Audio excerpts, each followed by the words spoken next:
Welcome, everybody. It's Wednesday night, 7 o'clock. My name is Ian Blackburn, and this is Zoom into Wine, where every week we get together with great people to discuss amazing wines, different grape varieties, places, things happening in wine. And tonight we're taking a look at Merlot. Merlot never left. A lot of people remember perhaps Merlot was coming on with a fever pitch back in the 90s. Somewhere in the early 2000s, it started to stumble. Somewhere around 2004, the movie Sideways was kind of the final nail in the coffin. But what people don't know is they took all that Merlot and they called it Ménage à Trois. People are still drinking it. It's the number one selling retail red wine, and it's mainly Merlot.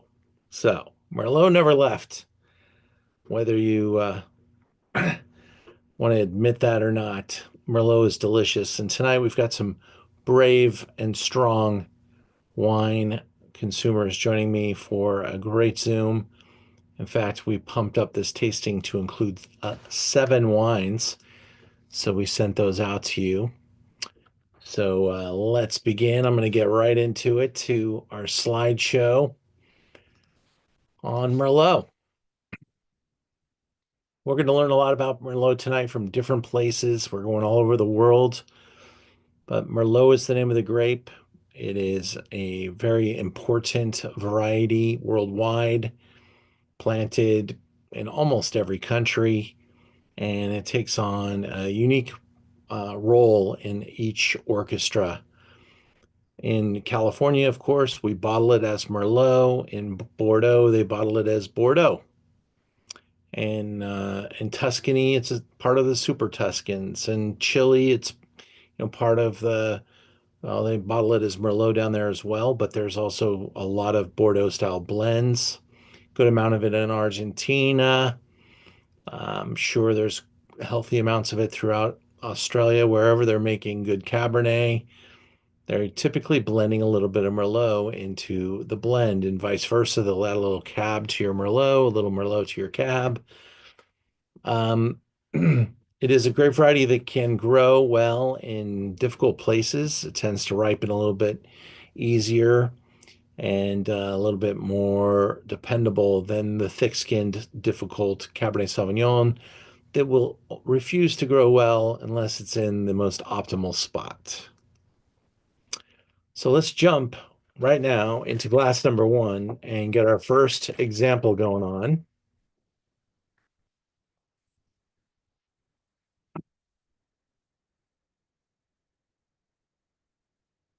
Château Marjosse is how I'm going to pronounce that. Someone wants to fix that for me.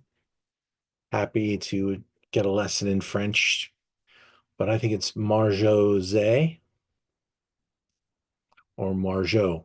Marjosse, maybe. We are looking at Bordeaux, where I'm going to be taking a group in, boy, it's coming up about a month from now.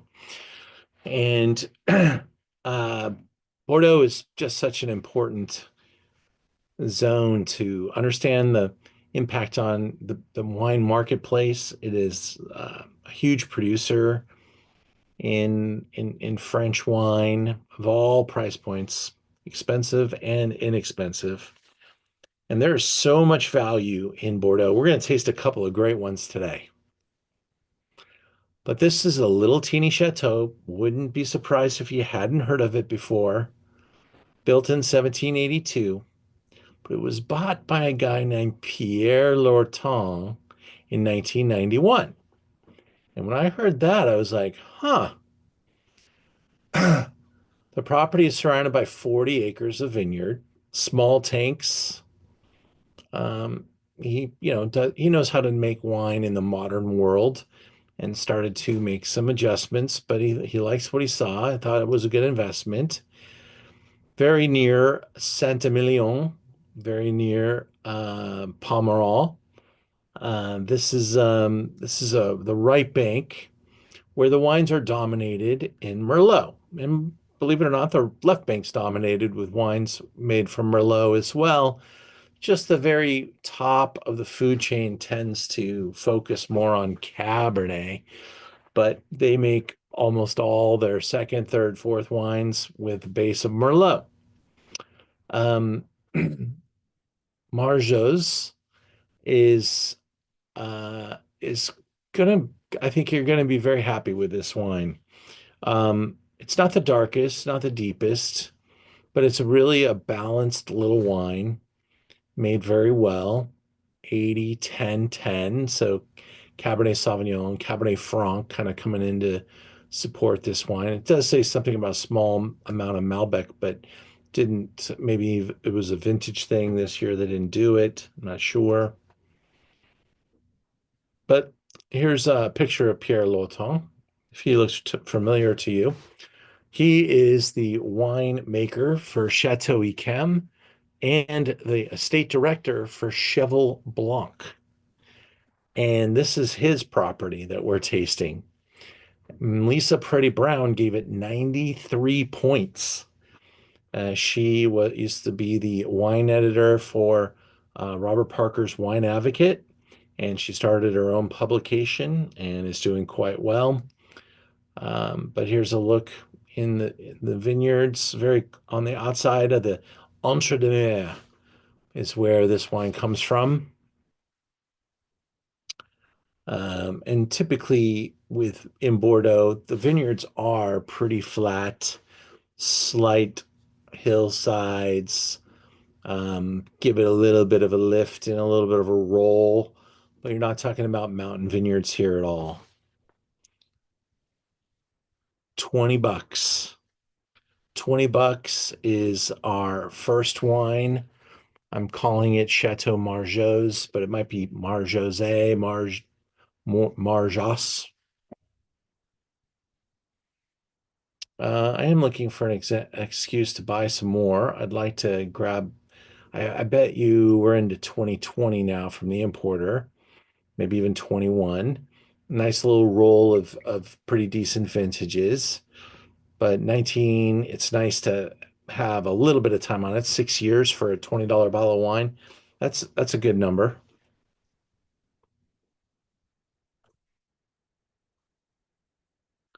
We have a little chat box. You can put some comments in.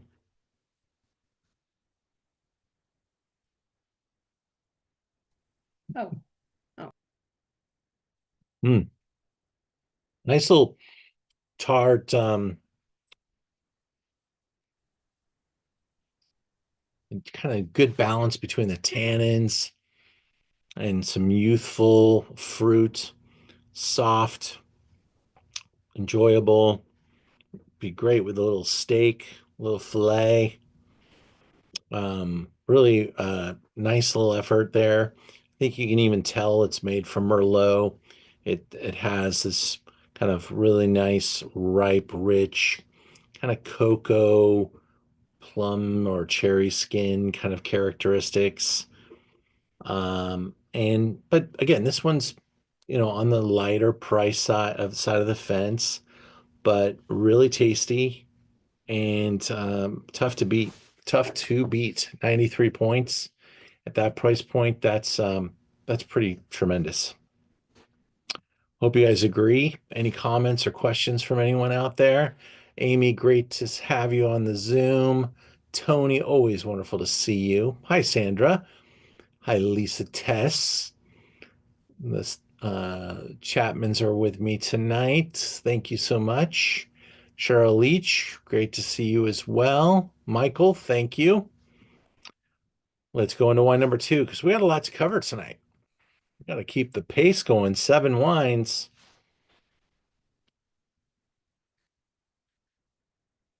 Truth is, we oversold the Zoom just to a couple people on accident. Not sure how that happened, but instead of opening a whole nother set of wines, cut you down just a little bit on the top of these, and I added the seventh wine. Just be really transparent with you, but I made it a good one, so we'll see what you think. We'll go into the second wine from Avignonesi. It's called Desiderio. I bought a lot of this wine years ago. This is a wine. I don't think you can see my screen. I'm going to predict that you're not looking at the screen with me. I don't see you guys there. Here's number two. Avignonesi is a brand that I used to sell working for distributor way back when. And this brand was fire at the top restaurants. I remember selling it to Valentino and some other accounts like that. And they wanted anything they could get from Avignonesi that was at the high end of the scale. This is a really good Tuscan producer, and Merlot is something that they take very seriously outside of Tuscany. I mean, there is Merlot planted in Chianti, and you can use Merlot and Cabernet in your Chianti just as long as it's 90% Sangiovese nowadays. Um, Bulgari, you can see right out here in the map. This is kind of where some producers took their super Tuscan productions out to the coast, down into the Maremma, all of this area down here. Merlot galore. Lots of cab too. So really an important grape in Tuscany. It's often a blend, but let's hear it from the owner of um, uh, Discerno. Ladies and gentlemen, I'm so pleased to be able to introduce you to Maximilian Desrobi. He is a partner owner of Avignonesi, and I'm talking to you today. You are in Tuscany, Max. Yeah, the sun set, something like 10 minutes ago. So, different time. Excellent. As you can see, there is still some daylight here, but very little. Very nice, very nice. Got vines right outside the window. Mhm. It's 2022. Are you in bud break at this time? Not really yet. I mean, in certain areas a little bit, but I mean, nothing really significant at the moment. Max, tell us about Avignonesi. What drew you to this property? Well, that's a good question. I usually reply, we did it by mistake, which I think it's probably the best, the true answer. We Virginie wanted to, this is the old dream. She wanted to, run a wine business, and she had the opportunity to be a silent partner in Avignonesi way back. And it takes time. It took us about, I would say, 10 to 12 years to be able to, I would say, turn this winery into something which we can be proud of. And we're getting at this stage now. I mean, you can't do that faster than in 10 years. I mean, it's impossible. Beautiful. And we now have, Davide, 4 different SKUs. And you're one of the few in my store. I usually carry 1 per brand, but I love what you're doing. And I tasted through the wines, and the wines are so pure and super focused and made with really beautiful texture and character and typicity and all those wonderful things. And I'm just hoping that more people will start to connect with brands like yours and seek them out because of what you just laid out. Appreciate your words. Thank you very much. I would not praise my wine because I wouldn't be objective. But it's good that you talk about it. You will realize that in my speech, I never mentioned it. And I can tell you're a man of passion and a concern, and your writing to me too. I really appreciated all the detail and information. And again, thank you for the nice words you say about our wines and our denomination. And I like to say that unfortunately, the Vino Nobile is a little bit forgotten in America, in the United States. It's been, squeezed between the rock and the hard place. The rock, because we have our neighbors of Brunello, which plenty of reasons. You know, I've taken the leadership in terms of Tuscan wine in America, and I'm a keen Brunello drinker. Believe me, I love that. So I'm certainly not complaining about it. But the other side, we have the namesake of Montepulciano d'Abruzzo, which is also creating a confusion in people's minds. So our denomination, so our denomination has been a little bit blurred in America, and sometimes even, you know, misperceived. I think it's unfair, but it's not your fault. It's because we have not been able to communicate properly, and definitely I appreciate this occasion. I like to recall, like history recalls, that the Nobile is the mother of all Tuscan fine wines. It's been on for something like half a millennium, 500 years since the Renaissance, perhaps 600 years now. And it's called Nobile because it was actually for the nobles. It was really a high class wine. And also, we have to say that Montepulciano, where we are, is the cradle of the Grand Sangiovese historically. And your most famous wine lover and president, Thomas Jefferson, was the keen drinker of Nobile Montepulciano at the end of the 18th century and beginning of the 19th century. And he was a connoisseur, as you can imagine, because he'd been in Paris for a while at Versailles. And he was a lover of French wines, but his favorite wine was actually a Tuscan wine, and it was Nobile. Beautiful. Well, I know that the history runs deep, and there's so much to take into consideration, and you are stuck in that rock in between a rock and a hard place. But that canvas that you're in seems to be spreading out and allowing people to really see it, especially as price points, you know, go north, and there's separation, there's clarity, and I think that the future is very bright. Thank you. Well, thank you, gentlemen. Thank you pleasure. for your time. My pleasure, mine. We'll see you guys. in Tuscany. Oh, yes. Welcome. You talk. Thank you, Max. Thank you, David. Grazie. Bye-bye. Ciao. Ciao. Well, my Merlot part got cut out of that video, but you got to meet the owner and the producer. And he and his wife are passionate, as you could see. They are struggling a little bit because there are some challenges with the house. They've been biodynamic since they bought it, and every year is a little difficult when you have biodynamics. And you know, you take it on the chin when you have losses, and you don't really have options. Otherwise, you'll lose your biodynamic stance.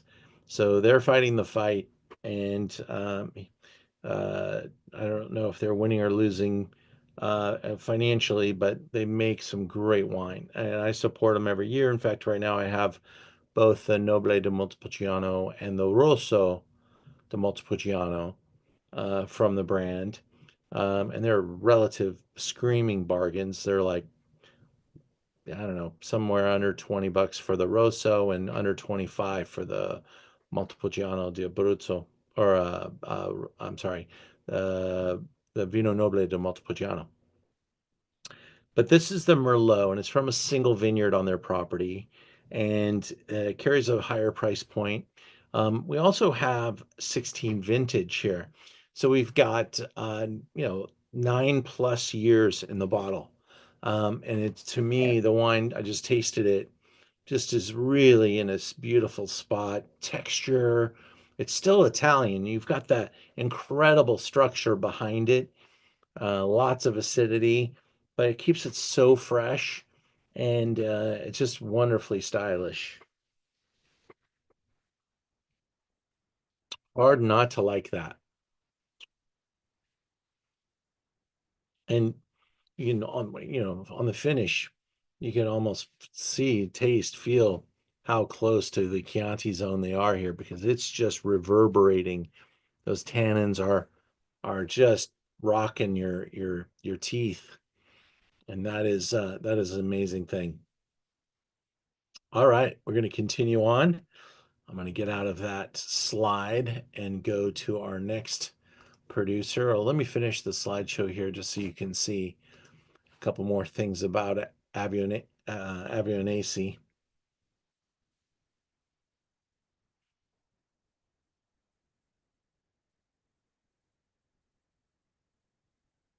Beautiful, beautiful property. Imagine that you're, looking at the aerial view, you see the exposition, everything around you is so picturesque. How could you not get suckered into buying a property in the middle of Tuscany when you're not from there? Looks so easy. Lisa, how do I pronounce that? I know I screwed it up. Uh, Desiderio? Avino, Avignonesi. Uh-huh. Avignonesi, I think I got that one good. Yeah. Desiderio. Sì, perfecto. Okay. Desiderio. Okay. 92 Merlot, 8 cab Sauv. So again, little hints of cab, little, note there. But wonderful Italian. I hope you thought that was good, Lisa, because you are, for all intents and purposes, our Italian representative tonight. Oh my goodness. See, I liked it. Good. I like the label too. Yeah, it's a great label. It's classic. It's always been that way. Actually, they have a number of good labels and some nice artwork there. There they are as a couple. And if she wants to buy a winery, he's going to buy a winery for her. Come on, she's cute. Uh, silky tannins by the ton. I should put in there too.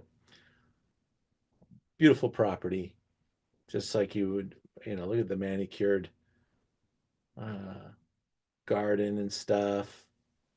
You're around $60 for the Avignonesi Desiderio. We move into wine number 3. Going back to Bordeaux.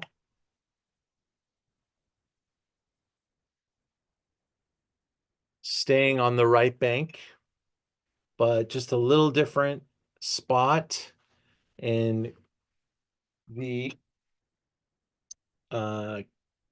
Côtes de Castillon. The label here, it says Castillon Côtes de Bordeaux, but if you really zoom in on the map, you'll see it's a Côte de Castillon.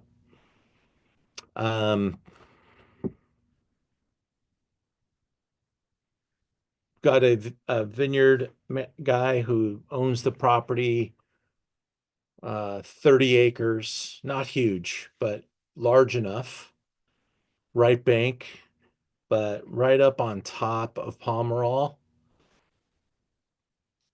Some really neat garage style wineries up in this area.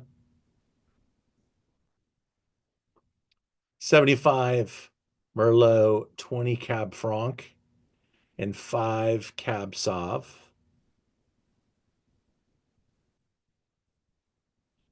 Cab Franc is this is our first time seeing it today, I think. Might have been in the first one, I don't recall, but is Cab Franc and Merlot just really play well together on the right side of Bordeaux. There's not a lot of limestone on the right side of Bordeaux, so if there are some outcroppings, little islands of limestone, they may throw some Cab Franc in the vineyard. But otherwise, Cab Franc won't grow. It's a little too wet. Cab Sauv soils require high drainage. Limestone helps with that. So that's why you would maybe find a little bit in small pieces. And when they can do it, it can elevate the wines.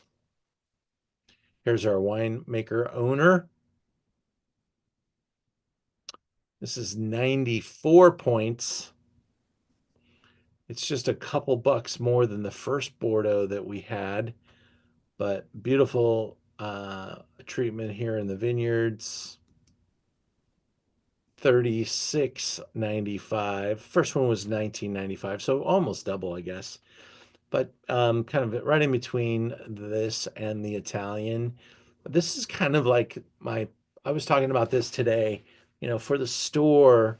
I love people come to me and they say, hey, I want something good. I'm going to probably start with my mind thinking about wines somewhere in the mid 20s, taking me to the mid 30s. Because, the first wine I tasted with you and I told you I really liked it, but it is soft, a little lighter in color, doesn't have the oomph that some people might want. This wine, look at that color. It's so deep and dark. And usually all the, oh, but it's a good value stuff. Those kind of conversations go away between 25 and 40 bucks. And those are the wines I love to find. Those are the wines I taste a lot of different productions to look for. And I really stock the store with as many of those as I can.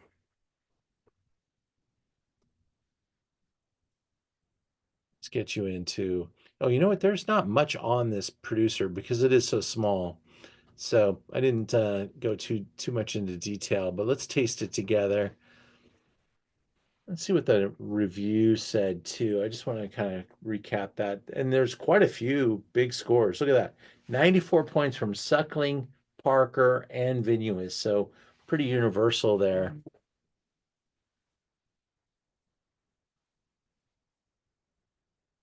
Maybe Zoom keeps popping people out. I'm getting a lot of people coming in and out of our Zoom tonight. So hopefully all the technology is working okay. But notes of spice, leather, incense, licorice, crushed blackberries, juicy black plums, mulberries, hints of bay leaf, cardamom, ground black pepper, and some black truffle. Suckling says blackberries, blueberries, violets.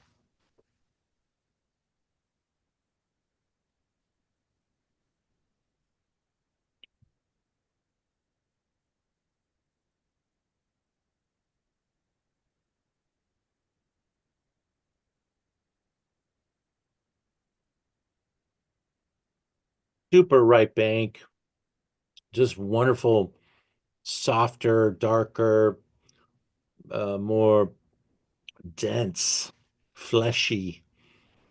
You can really see where everyone keeps commenting on the blackberries, blueberries, the dark berry fruit.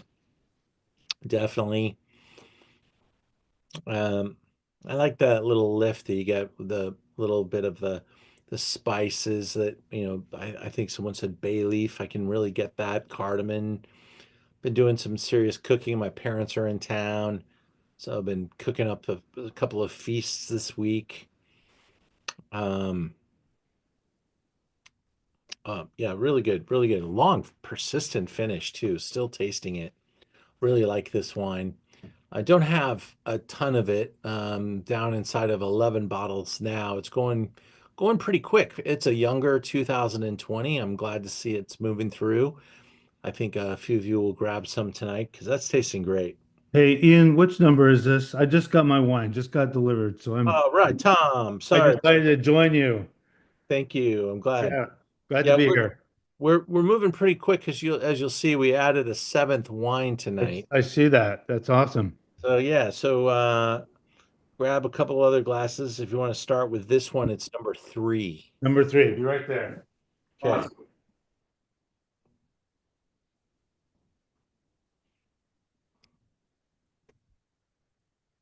It's always a gamble with Tom's address, what time he'll get his delivery. I gotta tell you, it's much better live to do this, Ian, than it is to do it on recording. Yeah, buddy, I'm sorry. Watching No, that's right. It's a crapshoot, but here we are. we're What do we have here? This is going. a sorry. I'm let me go on mute. Yeah, We have take it a away. Bordeaux. Awesome. Yeah, so we started off just to give you an overview, Tom, where we've been so far. Um, we started. Oh, I just shut the. Hold on a second. We started off with this little baby, Marjosse or Marjosse. I was kind of hedging my bets. Um, and then we went to Italy with some Avignonesi.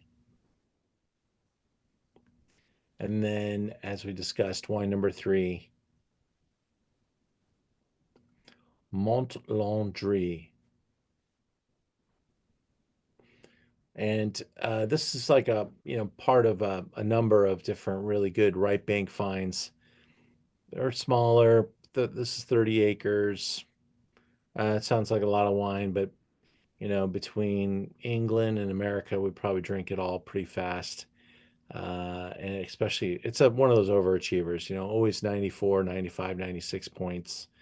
And at a really nice price point, coming in around 37 bucks. We're going to move into wine number 4. This is called Ensamble, and this is a perennial favorite wine. I was looking for a 7th wine to add to the conversation. I was looking for something outside of Bordeaux or Napa. And down in Baja, there's quite a bit of Merlot planted as well. And we're in northern Baja, right up here. There's some really cool architecture there. Some really important winemakers making some moves. Thomas Eagle, if you go back far enough, we've had him on our Zooms before. Really very important winemaker for the region. He's got a lot of followers and really pulls some great audiences. He works with a lot of different grape varieties and blends things together that you're just like, whoa. Barbera and Syrah and Zinfandel. Okay. So he'll do some wild stuff. Here's a look at his little property here. This wine is 40-40 Cab Merlot, and then the balance is Zinfandel, Petit Syrah, and Barbera. And I love the texture in this wine. I love the sun drenched. It is his style. He loves to make pretty big, bold statements.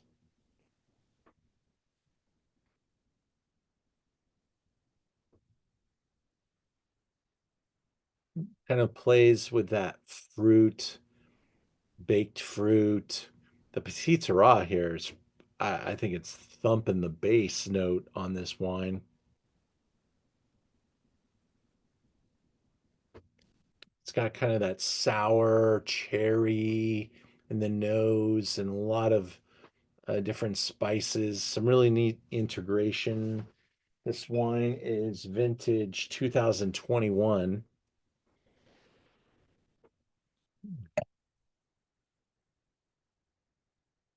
Lush, softer overall acidity from the warmer zone. Gives it that wonderful creaminess, all the almost slightly jammy characteristics coming from the Zin and the Petite. But even the Cab and the Merlot are probably adding to that as well. And it's just a lot of fun and very Baja. Throwing in some Zin, some Petit Syrah, and some Barbera in the mix. Cool venue to visit and a really sensible price. 37 bucks for a fun wine from Baja. Incredible with barbecue, some carne asada, just super juicy. Hard not to like that. And I carry this wine almost every year. I will tell you that sometimes he makes 2 of these. This is the BA2, and sometimes it's the BA1. And it basically is the exact same wine, but he'll like flip the percentage on the Zinfandel and the Petit because he can't decide which one he likes the best, so he'll make them both.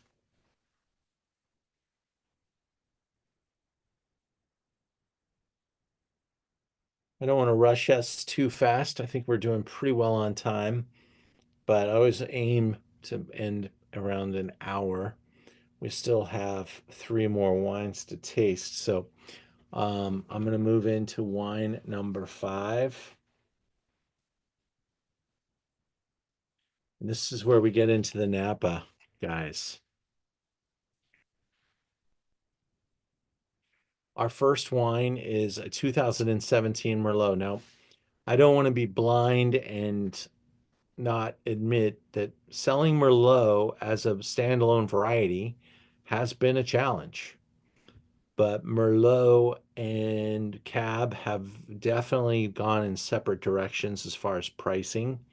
And those people that are still making Merlot in the Napa Valley are really fighting.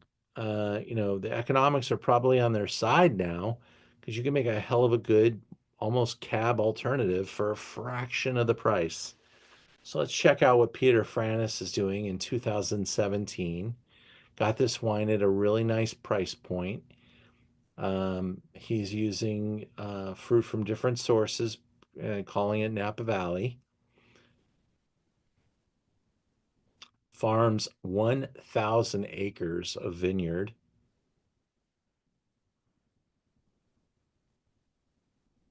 It's been around since 1987.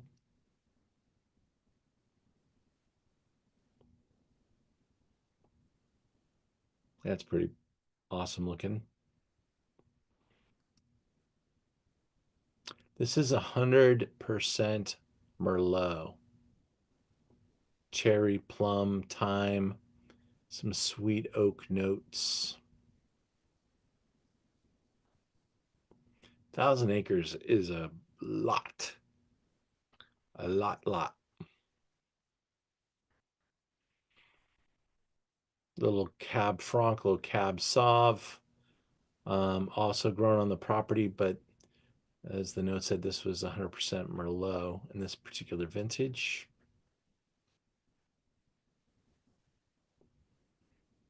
$29.95 is the number here. This bottle of wine, he wants to sell it for 60 bucks. I got a great deal on it. I think he was hoping I would sell it for $39. I'm selling it for $29. Let's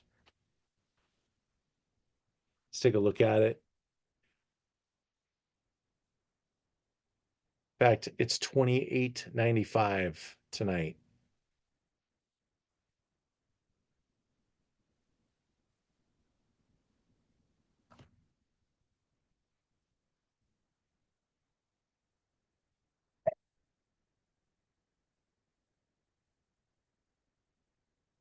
'17 was a dramatic vintage in Napa and Sonoma. Some really nice warm weather. Some pretty intense heat. There were some fires, but it wasn't necessarily a fire vintage, and I don't think this wine has any fire marks or notes or anything like that. Nothing smoky.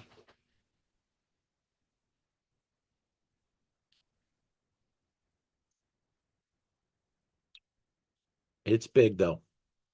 It's big. It's ripe. It's juicy. That's Peter Franus 2017. That's wine number 5 tonight.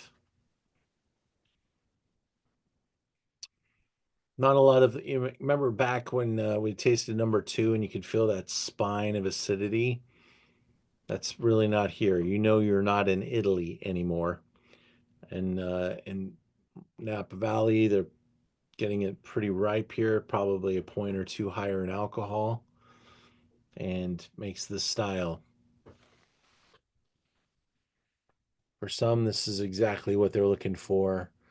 Big and juicy and soft and plush. Easy to drink a lot of this, and just you don't even need food for this wine. It's just like a kind of a nice, entertaining glass of red wine.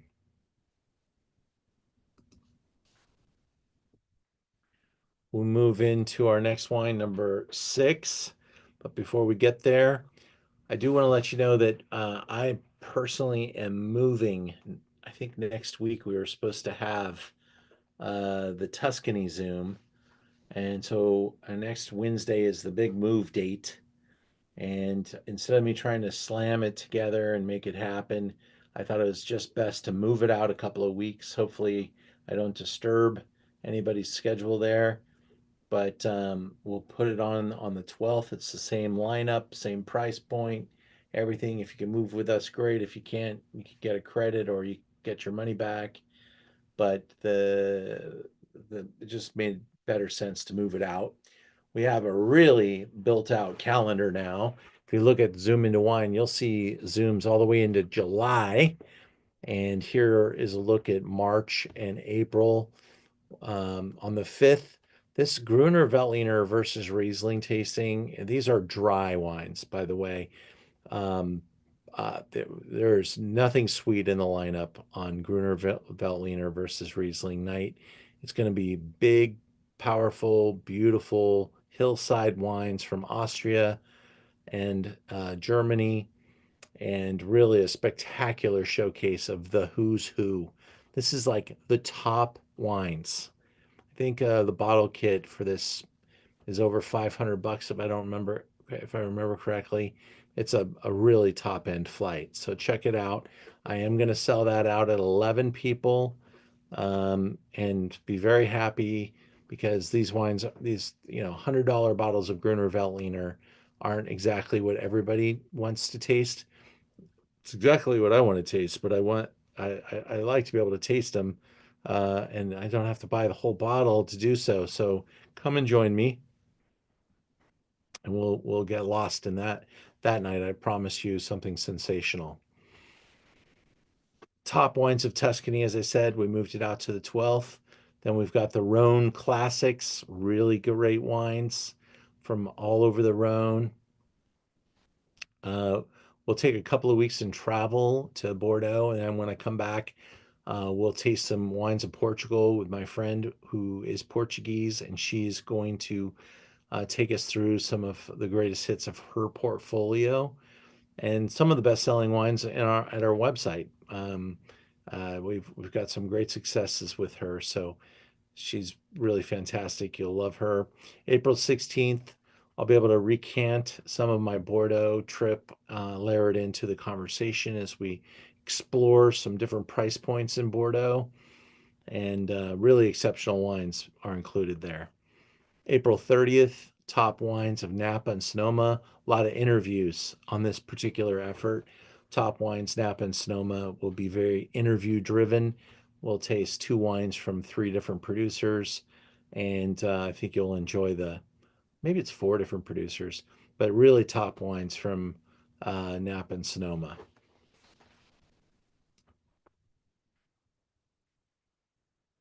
We're going to, as I said, wine number 6. This is a step up in price, step up in prestige, an estate grown Coombsville benchmark name, Farella. Love the label, man. Just such a beautiful label. Really cool.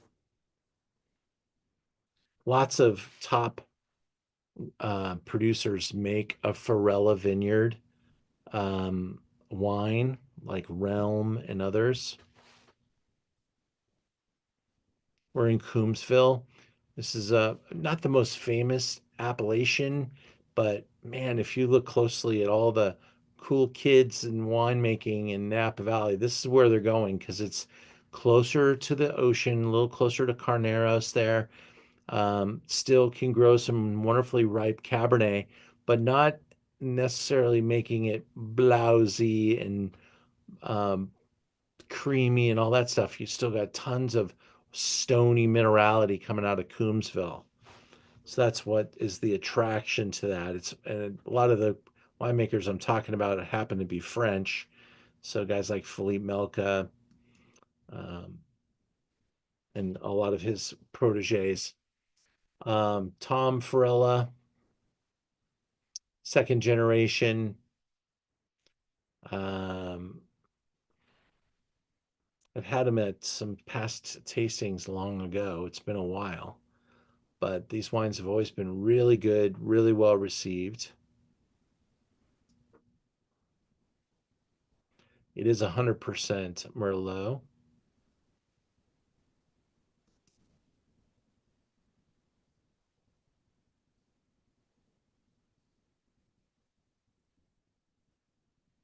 There's Tom. 92 points, James Suckling.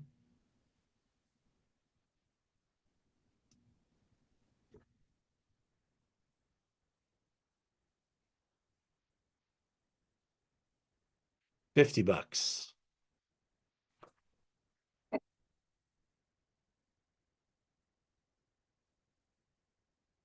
Got some chats. I'm sorry if I've ignored any of those chats. Let me open those up and make sure.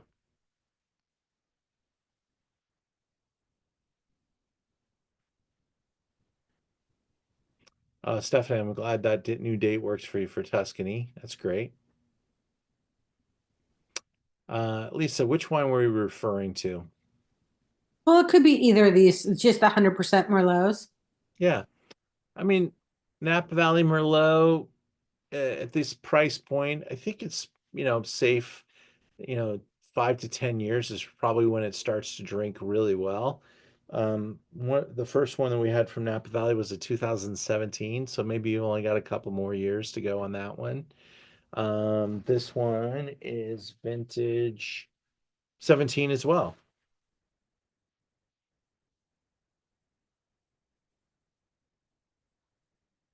I think the nose here, it gets a little more serious and um, a little bit more orange peel is what I just picked up there.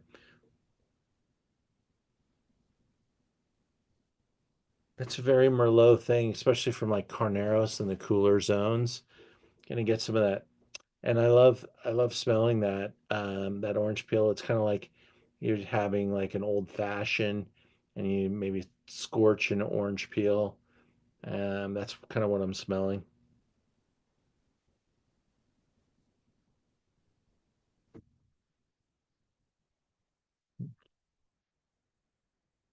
Wow. Now that is really freaking awesome. And I don't care if it's Merlot Cab blend, whatever. That's just awesome wine right there. And really has some beautiful texture. The nose, lots of complexity. I love the little grippy tannins that you're feeling on the end there. You can tell there's some pretty good hillside character going on here. Only a few bottles left on this. I've had this in stock for probably over a year. I'm not sure if he's into 18 or 19, but I'll definitely be bringing this back in. But it will be a different SKU, I'm sure.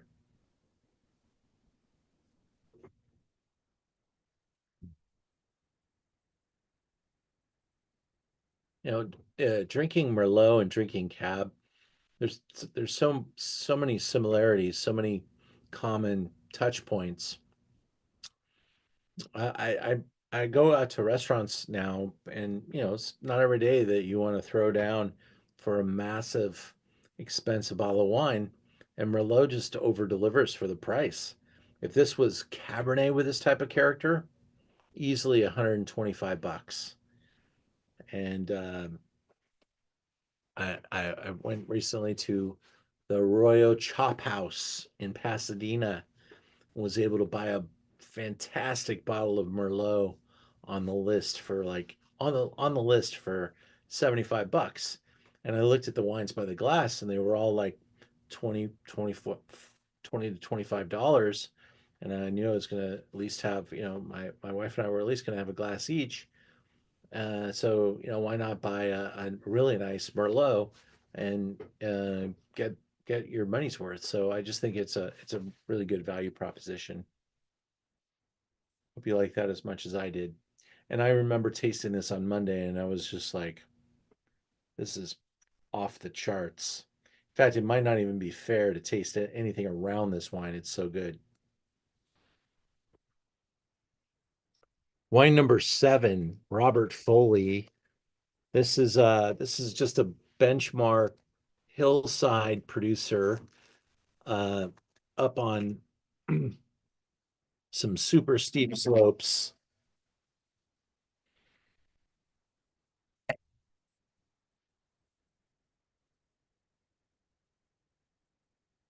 This guy's been around for a long time. He was the winemaker at Pride for a long time. He started his own brand. The folks at Pride didn't like the fact that he was making his own wine, and eventually they parted. Everything he makes is off of Mount Veeder, off of his estate.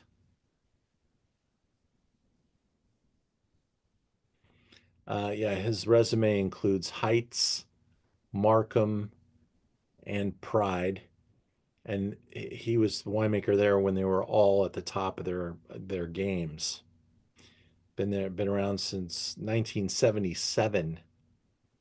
So been doing it for a long time. He has 90 acres now.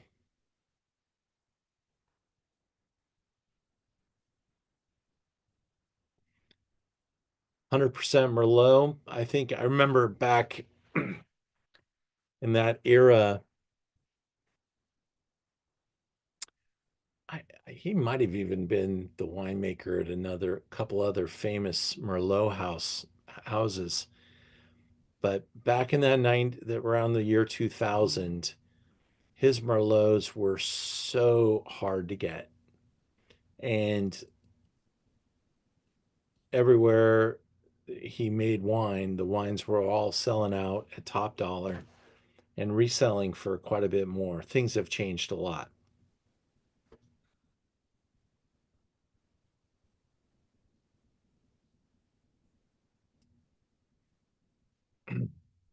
This is 93 points, Jeb Dunnick.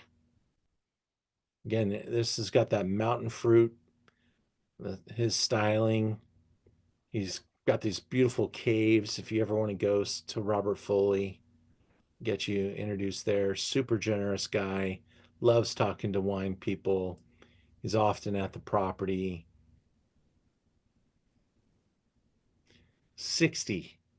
I'm telling you right now, his Cabernet from 2018 is like 175. So again, just a knockout bottle of wine. Let's taste it. Let's talk. See what you guys think. I'd love to know which ones you like the most, which ones um, you were most impressed with. Sometimes, most impressed with a wine that's the best deal. It's easy to love expensive wine. This thing, you just on the nose, you get all that vanilla and that beautiful ripe cherry fruit.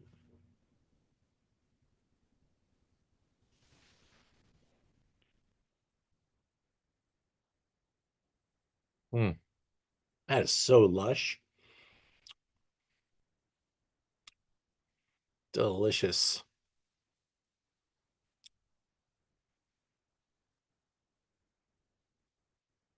Cherry skins galore. Mm. I hope you guys enjoyed.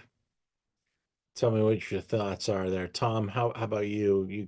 You tasted in a hurry. Did you pick up any favorites? Yeah, I'm doing speed drinking here, which is a little problematic. Let me ask you a question first. The jars came, I opened, I drank. Even though they're in the jars, do you think they benefit from being opened a little bit beforehand and having I mean, being poured and having just warming up and expanding? You know, I probably it would be wrong to say no, but um, I think that the great thing about pouring them into the jars is that, you know, it acts like a decanter. And so Yeah. they do move off of where they are when they first open. So you can pour them straight from the jar and know that they are pretty much decanted. But I'm sure they'll even change a little bit more. Yeah. Uh, but I thought my jars didn't just arrive FedEx, and when they're jostled around, they might be a little pissed off. So I don't know. Yeah, I just felt they were a little closed in, but I would say this Foley is outstanding. It's been my favorite from that standpoint. It's got a wonderful nose. It's got nice balance, a little bit of the Napa lushness without being overly forward. Like the Franus, for my taste, was a little bit too acid depleted, if you will, right? Acid shy from that standpoint. And this one is not. This is beautiful wine. I love it. Yeah. Hey, how about you? What did you prefer tonight? Let me get you off mute, if you don't mind.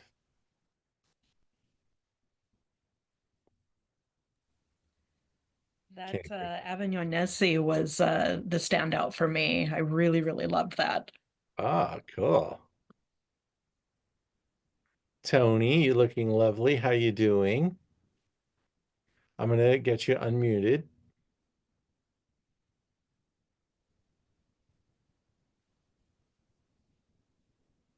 My favorites were the first and the last. Oh wow, cool. Yeah, I love it. So you got like the little Bordeaux and a little Napa Classic. they're very Excellent, exciting. excellent, delicious stuff, man. So fun. Chandra, you're in there tasting with maybe some friends. Let me ask you to unmute. Say hi. Hello. Can't hear you, but you look great. Thank you. Lisa, did you have any favorites tonight?